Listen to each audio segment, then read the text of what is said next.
Un homme au pouvoir dans ce pays, il avait un problème de prostate. Comme il était dans les loges, on constate qu'il y a le prostate. Il dit qu'est-ce qu'on peut faire avec? On lui donne une technologie. Et qu'est-ce qu'il fait? Il achète une vache, comme il était de l'Est. Et un bon dimanche, on vient de l'église et on voit nos cotels, ils débarquent. Des gens qui débarquent là sans annoncer, il faut faire attention des fois. Qu'est-ce qu'il a rêvé pour penser à vous ce jour-là? Des fois, ça peut être un souvenir, c'est naturel, on ne peut pas voir Satan partout. Mais des fois, c'est quelqu'un qui vient avec une mission. Il vient, il donne la vache. On dit gloire à Dieu. Toute vache n'est pas à prendre, toute offrande n'est pas à prendre, toute dîme n'est pas à prendre, tout cadeau n'est pas à prendre, tout repas n'est pas à manger. Toute invitation au restaurant n'est pas à accepter. La mort est entrée par la bouffe et la vie est entrée par la bouffe. C'est quand on mange sa chair, on boit son sang qu'on a la vie éternelle. Fais attention à manger n'importe quoi.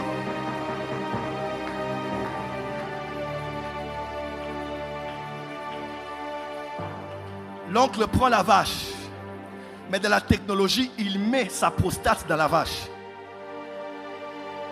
Vous n'avez jamais vu ça dans Lévitique 16? Il y avait deux sacrifices, n'est-ce pas? Un pour le peuple, un c'était Azazel. Qu'est-ce qu'on faisait? On prenait tout le péché du peuple, on mettait ça dans l'animal.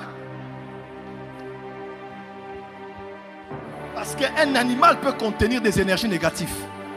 Un animal peut contenir des esprits. Voilà pourquoi les démons ont dit jette-nous dans ces portions là-bas. Parce qu'il y a des animaux qui sont des réceptacles des esprits. Ton main ne m'arrange pas, ton main ne m'arrange pas. Donne-moi la main plus fort que ça, je vais avancer.